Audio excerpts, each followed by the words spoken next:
जय हिंद एवं नमस्कार दोस्तों जिस वक्त अमेरिका और ईरान के बीच में सिचुएशन और ज्यादा इंटेंसिफाई होती जा रही है, जिस वक्त अमेरिका को उसके सबसे ट्रस्टफुल पावरफुल अलायंस की हेल्प की आवश्यकता है, उसी वक्त डोनाल्ड ट्रंप का एक स्टेटमेंट आता है कि वो नेटो का साथ छोड़ सकता है। और यहां पर इस स्टेटमेंट के बाद यूरोप में जिस तरीके की हलचल बनी है, वो अपने आप में आप सबके लिए जानना बहुत जरूरी हो जाता है, क्योंकि हम बात कर रहे हैं यहां पर दुनिया के सबसे बड़े पावरफुल मिलिट्री अलायंस की, जिसने ये बोल दिया है कि ये हमारी लड़ाई नहीं है। और इस कारण ट्रंप का जो गुस्सा निकला है वो अपने आप में पूरी दुनिया के लिए एक नई डिबेट बन चुका है। आइए हम समझते हैं कि आखिरकार नाटो क्या है, ये अलायंस क्या है और इसका क्या इंपैक्ट पड़ सकता है इस ऑनगोइंग वॉर अमेरिका और ईरान के बीच में। बस आपको एक चीज तो समझनी होगी कि यूरोप जैसा सबसे स्वार्थी महाद्वीप पूरी दुनिया में कभी भी कोई भी नहीं हो सकता। और यहां पर अमेरिका की भी वही एक्सपेक्टेशन थी कि एटलीस्ट कुछ तो उसे यूज करने मिल जाए, एटलीस्ट एक मिलिट्री बेस का ही यूज करने मिल जाए। लेकिन नाटो ने या तो थोड़ी बहुत मदद करी है या फिर अब मदद करने से इनकार कर दिया है, यह कहकर कि यह हमारी लड़ाई नहीं है। और आपको एक एस जयशंकर जी का स्टेटमेंट याद होगा कि यूरोप को उस माइंडसेट से ग्रो होना पड़ेगा जिसमें उसको यह लगता है कि जो यूरोप की प्रॉब्लम है वो दुनिया की प्रॉब्लम है, लेकिन जो दुनिया की प्रॉब्लम है वो कभी भी यूरोप की प्रॉब्लम नहीं है। और ये आप वर्ल्ड वॉर 1 वर्ल्ड वॉर 2 से समझ सकते हैं, जिसमें लड़ाई यूरोप की थी लेकिन पूरी दुनिया में आग लगी थी। और अमेरिका भी इसी मंशा के साथ इसी वॉर में घुसा था कि उसे सपोर्ट मिल जाएगा, लेकिन हो बिल्कुल उल्टा रहा है। तो आइए पूरा ये सिनेरियो समझते हैं, क्योंकि अगर आप स्टेटमेंट्स देखोगे, यहां पर मैं आपको कुछ स्टेटमेंट से समझाना चाहूंगा। यहां पर फिलहाल जो नाटोस के रुते हैं, मार्क रुते, वो अभी फिलहाल ट्रंप से मिलने वाले हैं व्हाइट हाउस में और अलायंस के ऊपर बात करने वाले हैं। और इसके साथ ही साथ यहां पर जो ब्रिटेन के प्राइम मिनिस्टर है जिनका नाम है कियर स्टारमर, उन्होंने तो क्लियरली बोल दिया है this is not our war, और आगे असिस्ट करने के लिए भी मना कर दिया है। कुल मिला के जो फूट है वो अब डल चुकी है। और आपको ध्यान होना चाहिए कि जब कभी भी किसी भी अपन अलायंस की बात करते हैं तो वो उसी वक्त तक एक ट्रस्टफुल अलायंस रहता है जब तक सबके इंटरेस्ट कॉमन रहते हैं, मिलते हैं। मतलब मन भेद नहीं होना चाहिए, मतभेद भले ही हो सकता है, लेकिन जब कभी भी इंटरेस्ट अलाइन नहीं होते तो फिर फूट डलना चालू हो जाती है। और कुछ इस तरीके की अब स्थिति बन चुकी है। डोनाल्ड ट्रंप का स्टेटमेंट भले ही एक जियोपॉलिटिकल प्रेशर टूल हो सकता है उनकी तरफ से यूज किया गया, लेकिन आने वाले टाइम में ये दरार का काम करने वाला है, ये तो बात हमारी तय हो चुकी है। यहां पर इसलिए उनका एक और स्टेटमेंट देखिए, going to be out pretty quickly, ये बोला है डोनाल्ड ट्रंप ने, सिग्नल से quick exit from the Iran war. और साथ ही साथ नाटो से रिलेट करके बोला है, Trump says he is considering pulling US out of paper tiger NATO. और ये अब एक ऐसी टर्मिनोलॉजी हो चुकी है डोनाल्ड ट्रंप के द्वारा जो उन्होंने नाटो को बोला है पेपर टाइगर, मतलब एक ऐसा टाइगर जो सिर्फ पेपर पर मौजूद है। आप समझिएगा, दुनिया का सबसे बड़ा पावरफुल मिलिट्री अलायंस जिसकी नींव ही यही डली है कि किसी एक देश पर हमला मतलब सब देशों के ऊपर हमला, मतलब अगर किसी एक देश के ऊपर हमला होता है तो 32 के 32 देश उसके साथ खड़े मिलेंगे। अगर सामने नहीं मिलेंगे तो पीछे पीछे उसे हमेशा सपोर्ट करते भी रहेंगे। आप देख सकते हैं रशिया यूक्रेन वॉर से, वैसे तो यूक्रेन नेटो का सदस्य नहीं है, लेकिन शुरुआत कुछ इसी तरीके से हुई थी कि रशिया यूक्रेन वॉर नेटो और अमेरिका का ही एक रिजल्ट है, एक नतीजा है जिसको आप समझ सकते हैं। तो आइए पूरा विस्तार से समझते हैं। वीडियो आगे बढ़ाने के पहले यहां पर हमारा टेलीग्राम चैनल का क्यूआर कोड दिया है, आपको बस इसे सिंपली स्कैन करना है ताकि आपको हमारे द्वारा जो लगातार वीडियोस बन रहे उसके आपको अपडेट्स मिल सके। और साथ ही साथ हमारे इसी टेलीग्राम चैनल पर आपको फ्री ऑफ कॉस्ट यूपीएससी और स्टेट पीएससी रिलेटेड जो पीडीएफ होती है डेली करंट अफेयर्स की, जो डेली टॉपिक्स के ऊपर बेस्ड होती है, वो भी आपको फ्री ऑफ कॉस्ट उसी में अवेलेबल हो जाएगी। तो अगर आपने अभी भी ज्वाइन नहीं किया तो एक बार इसको जरूर देख लीजिएगा दोस्तों। यहां पर अब अपन आगे बढ़ते हैं और समझते हैं कि क्या आखिरकार बात है। अगर आप हाइलाइट्स की बात करेंगे तो अपन बात कर रहे हैं डोनाल्ड ट्रंप के नंबर ऑफ स्टेटमेंट्स की, क्योंकि जो वॉर है ना और ईरान के साथ जो लड़ाई चल रही है वो अमेरिका के हाथ से जाते जा रही है। वो भी सिर्फ इसलिए क्योंकि अमेरिका को एक्सपेक्टेशन थी, हायर एक्सपेक्टेशन थी कि यूरोप का उसे साथ मिल जाएगा। तो यहां पर वही बात आ रही है कि कुछ ऐसे आर्टिकल्स भी अब आपको देखने को मिल सकते हैं जिसमें 5 वेज ट्रंप को डिस्ट्रॉय द नाटो। और अगर अमेरिका नाटो से बाहर हो जाता है तो यह अपने आप में सबसे बड़ा एक जियोपॉलिटिकल चेंज माना जाएगा पूरे यूरोप के हिसाब से भी। वो यूरोप जो यूएस के सहारे और यूएस के मिलिट्री वेपन्स के सहारे लंबे समय से चला आ रहा था, जो एक ट्रस्टफुल सबसे बड़ा ऑर्गेनाइजेशन था, वहां पर एक बहुत बड़ा वैक्यूम क्रिएट हो सकता है। और उस वैक्यूम का लाभ सीधे तौर पर कोई अगर लेगा, पर्टिकुलर यूरोप की अगर बात करें तो या तो रशिया लेगा या चाइना लेगा, लेकिन भारत भी एक बड़ा प्लेयर बनकर भी इस पर उभर सकता है। मतलब कुल मिला के यहां पर अगर ऐसा कुछ हो जाता है अगर भविष्य में कि अमेरिका बाहर हो जाता है तो लाभ यहां पर सबको मिलने वाला है except America. President Donald Trump has complained that some NATO states aren't letting him use bases in the war against the Iran. His criticism has left many wondering if the US may try to withdraw from the alliance. और बात वहां से तब चालू होती है जब Trump insist करते हैं कि एटलीस्ट हमें कुछ तो मिलिट्री बेसिस को यूज करने दे ताकि हमारे जो सोल्जर्स है वो वहां डिप्लॉय हो सके और फर्दर हम ईरान को चारों तरफ से घेर सके। बस यही एक कारण है जिसमें ईरान अभी भी टिका हुआ है। और आज की अगर बात की जाए सुबह की, तो खुद डोनाल्ड ट्रंप ईरान की इस टैक्टिक्स को प्रेस कर रहे हैं और बोल रहे हैं कि Iran is one of the most powerful country. मतलब मान के चलिए कि ईरान ने तबाही तो बिल्कुल सिरे से पहुंचाई है किसके ऊपर, अमेरिका के ऊपर, उसकी इकोनॉमी के ऊपर। और उसका नतीजा यह है कि जो फ्रस्ट्रेशन के रूप में, डोनाल्ड ट्रंप के रूप में यहां पर आपको देखने को मिल रहा है। बात करेगा नेटो की, तो जैसा कि आपको बताया 4 अप्रैल 1949 को यह स्टैब्लिश हुआ था और दुनिया का सबसे पावरफुल मिलिट्री अलायंस माना जाता है। मिलिट्री अलायंस इसलिए बोल रहे हैं क्योंकि जो इसकी फाउंडेशन है, इसकी जो नींव है, उस नींव का आधार ही कलेक्टिव डिफेंस रिलेटेड आर्टिकल 5 है। मतलब आप इमेजिन कर सकते हैं एक ऐसा आर्टिकल जो इस पर्टिकुलर अलायंस की नींव है, जो कहता है कि किसी भी एक देश के ऊपर अगर हमला होता है, मतलब N armed attack against one member is considered an attack against all requiring a joint response. किसी भी एक देश पर हमला होता है तो 32 के 32 देश उसके साथ खड़े मिलेंगे। और आपकी एग्जाम पॉइंट ऑफ व्यू से इस बार ये बहुत इंपॉर्टेंट हो जाता है। लास्ट टाइम भी नेटो से रिलेटेड क्वेश्चन आया था और इस बार भी आ सकता है। बस यहां पर आपको ध्यान में रखना है कैसे, क्योंकि रशिया यूक्रेन का वॉर चल रहा है, उसमें भी नेटो का हिडन रोल है। अमेरिका ईरान का वॉर चल रहा है, अमेरिका नेटो से सपोर्ट मांग रहा है। नेटो सिरे से मना करते जा रहा है कि हमारी लड़ाई नहीं है, तुम्हारी लड़ाई है, तुम्हारी जिद थी, तुम्हारा ईगो था, तुम जानो। हम क्यों अपनी इकोनॉमी खराब करें, तुम्हारे ईगो के कारण हम क्यों लड़ाई करें। तो इस कारण से ये और ज्यादा इंपॉर्टेंट हो जाता है। तो यहां पर आपके लिए नंबर ऑफ फैक्ट्स ऐसे हैं। फॉर एग्जांपल नेटो का जो लेटेस्ट मेंबर है, मतलब 32nd मेंबर नेशन जो है, जो अभी रिसेंट में ज्वाइन हुआ है, उसका नाम है स्वीडन। स्वीडन 2024 में नेटो का मेंबर नेशन बना। और देखिए उसकी भी मजबूरी है। यहां पर Sweden, Finland recent member Nations है जो अभी हाल ही में नेटो में शामिल हुए। और कारण क्या है?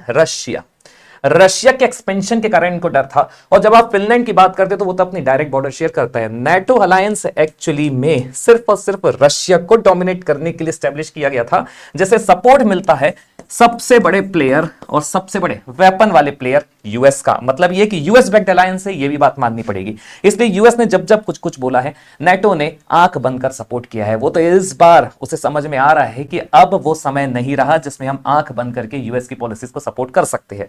तो अपने आप में ये एक ऐसा ऑर्गेनाइजेशन रहा है जिसने हमेशा से एक बड़ा जियोपॉलिटिकल इंपैक्ट डाला है। अब देखिए पूरे यूरोप के पॉइंट ऑफ व्यू से देखें तो यूरोप की सिक्योरिटी के लिए नेटो हमेशा से बहुत ज्यादा इंपॉर्टेंट रहा है, क्योंकि रशिया को यह काउंटर बैलेंस करने में मदद मिलता है। और दुनिया भर में इसके कई सारे ऐसे मिलिट्री कोऑपरेशंस है जो नेटो की मदद से किए गए हैं। लेकिन ट्रंप का जो क्रिटिसिज्म है वो फूट डालने का काम कर रहा है इस पूरी यूरोप की जियोपॉलिटिक्स में, जिसमें उन्होंने सीधे तौर पर बोल दिया कि नेटो एक पेपर टाइगर है और यूएस हमेशा से एक बड़ा फाइनेंशियल बर्डन नेटो में निभाता आया है, लेता आया है। और कारण यही है कि यूएस की जो डिमांड है वो यूएस के पॉइंट ऑफ व्यू से भी बहुत ज्यादा जरूरी हो जाती है कि जो अलग अलग अलायंस है, जो नेटो के अदर मेंबर्स है, वो भी कम से कम इस बर्डन को शेयर करें। अकेला अमेरिका ही नहीं शेयर कर सकता। तो यहां पर एक तरीके से जो अमेरिका ने एक बीज के रूप में बोल सकते हैं बीज बोया था, वो खुद ही उसको भुगत रहा है। अब अगर यूएसए नेटो को लीव कर जाता है, इमेजिन करिए अगर वो नेटो से हट जाता है तो इसका क्या इंपैक्ट पड़ेगा। पूरा नेटो जो है वो वीक पड़ जाएगा, क्योंकि सबसे बड़ा प्लेयर ही अगर हट गया, जो उसको बहुत लंबे समय से उसकी बैकबोन बना हुआ था, तो आप समझ सकते हैं अलायंस का कोई अस्तित्व नहीं रहेगा। और पूरा जो यूरोप है वो बेसिकली बहुत वल्नरेबल हो जाएगा। मतलब बड़े प्लेयर्स के लिए एक अच्छा खासा प्लेग्राउंड बन चुका है, बन सकता है, बन भी जाएगा। और यहां पर सबसे बड़ा अगर किसी को फायदा हो सकता है तो वो रशिया को होगा, जो बहुत तेजी से उस पूरे रीजन में अपना इंफ्लुएंस गेन कर लेगा। मतलब यहां पर आपको क्लियरली एक बड़ा ग्लोबल पावर शिफ्ट भी देखने को मिल सकता है यूएस के हटने के बाद।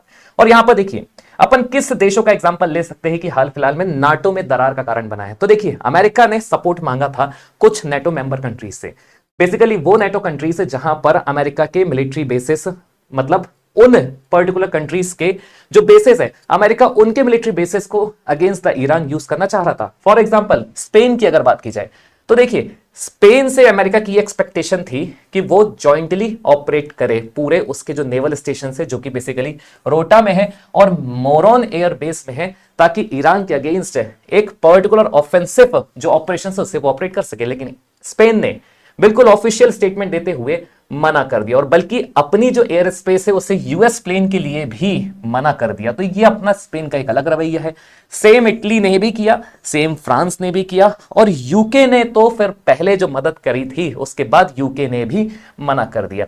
फ्रांस ने भी सेम स्टेटमेंट दिया है कि ये हमारी लड़ाई नहीं है, ये अमेरिका की लड़ाई है, अमेरिका जाने। और इटली ने भी बोल दिया कि हम किसी भी यूएस वॉर प्लेन्स को अपने एयर बेसिस में रुकने की इजाजत नहीं देंगे, जो बेसिकली सिसिलिस में लोकेटेड है, मेडिटेरेनियन सी में लोकेटेड है। तो आप समझ सकते हैं यहां पर यूरोप का साफ रवैया है कि जो अमेरिका ने किया वो अमेरिका ही जाने, हम मदद नहीं करेंगे। क्योंकि ईरान की अगर रडार की बात की जाए तो अच्छे खासे कई सारे यूरोपियन कंट्रीज के देश भी है। आपको ध्यान होगा जब ईरान ने अपना ड्रोन अटैक किया था, मिसाइल अटैक किया था, तो टर्की के कुछ पर्टिकुलर बेस और मेडिटेरियन में कुछ पर्टिकुलर साइप्रस के आसपास के बेसिस को भी उसने टारगेट किया था। इसका मतलब वो एक वार्निंग थी नाटो देशों के लिए कि अगर ईरान चाहेगा तो नाटो का भी इन्वॉल्वमेंट ले सकता है वहां पर बम गिराकर। और ये गलती सिर्फ और सिर्फ फिलहाल देखा जाए तो यूएस की है, क्योंकि ऑलरेडी पूरी दुनिया की इकोनॉमी ईरान के कारण बिगड़ रही है जब से उसने स्ट्रेट ऑफ हॉर्मुज को ब्लॉक किया। और उसका जो स्टेटमेंट है वो भी आपको पता है, बहुत क्लियर स्टेटमेंट है ईरान का कि सिर्फ हम अपने दोस्तों को ही वहां से जाने की इजाजत देंगे। और इसमें भारत का क्या रोल है, भारत क्या कर रहा है, तो आपको ध्यान होगा भारत अभी भी एक बैलेंसिंग ऑटोनॉमी में चल रहा है। भारत किसी देश का साथ नहीं दे रहा है। भारत अगर किसी का साथ दे रहा है तो उसका नाम है सिर्फ भारतीयों का। और यही एक सबसे बड़ा पावरफुल टूल है, क्योंकि हम जिसका रिप्रेजेंटेशन कर रहे हैं वो है 150 करोड़ की जनसंख्या, मतलब अपने आप में भारत पक्ष है, इसलिए उसे किसी पक्ष लेने की आवश्यकता नहीं है। ये जो उसका न्यूट्रल स्टैंड चल रहा है ये उसको बहुत ज्यादा पॉजिटिविटी दे रहा है पूरी दुनिया में और इस पर्टिकुलर सिनेरियो में। तो यहां पर वही है, ईरान जो मैटर करता है पूरी दुनिया के लिए वो सिर्फ एक कारण से करता है, क्योंकि वो बैठा ही स्ट्रेट ऑफ हॉर्मुज पर है जो बहुत लंबे समय से ब्लॉक किए हुए है और जहां से पूरी एक सप्लाई चेन का डिस्रप्शन चल रहा है। अब अगर नाटो और नॉन नाटो मेंबर नेशंस की अगर बात की जाए तो यहां ध्यान से देखिएगा, नाटो और नॉन नाटो मेंबर नेशन में सबसे बड़ा अंतर है सिक्योरिटी पॉइंट ऑफ व्यू से, क्योंकि नाटो का है कलेक्टिव डिफेंस और वहीं अगर नॉन नाटो मेंबर्स की बात करें तो वो सब इंडिपेंडेंट है, किसी का भी आपको ऐसा कलेक्टिव डिफेंस देखने को नहीं मिलेगा। और ये कलेक्टिव डिफेंस उसका सबसे इंपॉर्टेंट है जो उसकी फाउंडेशन किए हुए आर्टिकल 5 के हिसाब से, किसी एक देश पर हमला मतलब सब पर हमला, और इसीलिए वो दुनिया का सबसे स्ट्रॉन्ग अलायंस माना जाता है। वही नॉन नेटो मेंबर्स की बात की जाए या नॉन नेटो अलायंस की बात की जाए तो उनके जो है मिलिट्री सपोर्ट वो बहुत ही लिमिटेड है। Is NATO still run by the US as Trump calls it paper tiger threatens to exit. Threatens to exit का सबसे बड़ा मतलब है एक जियोपॉलिटिकल प्रेशर की तरीके से, और या फिर बोल सकते हैं आप प्रेशर टूल की तरीके से यूज करना ताकि नेटो दबाव में आए और यूएस को सपोर्ट करना चालू कर दे। और अगर ऐसा हो जाता है तो बहुत जल्द ही ईरान भी अपने घुटने पर आ जाएगा, लेकिन ईरान को पता है कि वो कौन सी नस दबा के बैठा हुआ है। How are NATO allies pushing back against Trump's Iran war demands. कारण सिर्फ एक है, स्ट्रेट ऑफ हॉर्मुज जो पूरी दुनिया की इकोनॉमी को कंट्रोल किए हुए है। अगर ग्लोबल इंप्लीकेशंस की बात की जाए तो देखिए, नेटो का वीकन होना एक बड़ा जियोपॉलिटिकल शिफ्ट है, ईरान वॉर एंड होता है तो अपने आप में शॉर्ट टर्म स्टेबिलिटी भरी है, लेकिन हमेशा से अब एक लॉन्ग टर्म अनसर्टेनिटी बन जाएगी। भारत के ऊपर क्या इंपैक्ट है? कोई इंपैक्ट नहीं है, मैं आपको बता दूं, क्योंकि भारत तो नेटो का मेंबर नेशन है ही नहीं। बस भारत को मैं एक प्रकार से अपन ऐसा समझ सकते हैं कि जो अभी आपदाएं चल रही है, भारत को जो एक आपदाएं चल रही है, भारत को इस आपदा में अवसर ढूंढना पड़ेगा, अपॉर्चुनिटीज देखनी पड़ेगी और भारत अपॉर्चुनिटीज का लाभ लेगा, क्योंकि वैसे भी वो नॉन नेटो मेंबर है। लेकिन अगर वैक्यूम क्रिएट होता है तो यूरोप में भी एक बड़े मिलिट्री अलायंस की आवश्यकता पड़ेगी, ऐसे देश की आवश्यकता पड़ेगी जो वहां पर मिलिट्री टॉप लेवल के मिलिट्री वेपन्स को भेज सके। और भारत का मिलिट्री एक्सपोर्ट बढ़ना भी, डिफेंस एक्सपोर्ट बढ़ना भी बहुत तेजी गति से चालू हो चुका है और भारत इसका जलवा ऑलरेडी ऑपरेशन सिंदूर के समय भी दिखा चुका है। तो आप समझ सकते हैं कि भारत के लिए एक अच्छी अपॉर्चुनिटीज क्रिएट हो सकती है। अगर फूट भी डल रही है तो फिर भारत अब आगे बढ़ेगा, अपनी स्ट्रेटेजिक ऑटोनॉमी को मेंटेन करने का प्रयास करेगा ताकि यूरोप में भी भारत का एक अच्छा प्रभाव बढ़ सके। तो यहां पर सिंपल सी बात आती है, फिलहाल जो रिस्क और चैलेंज है अभी फिलहाल वो यही है कि नेटो का जो भी फ्यूचर है ना वो काफी ज्यादा अनसर्टेन हो चुका है, क्योंकि यूएस की जो फॉरेन पॉलिसी वो बहुत तेजी से शिफ्ट हो रही है और इसका कारण है ट्रंप का रवैया, और ऐसा रवैया जो ट्रंप को नुकसान पहुंचा रहा है, अमेरिका को नुकसान पहुंचा रहा है। सोचिए उसके देश के नागरिक खुद खुश नहीं है तो आप समझ सकते हैं उस देश का क्या हाल है।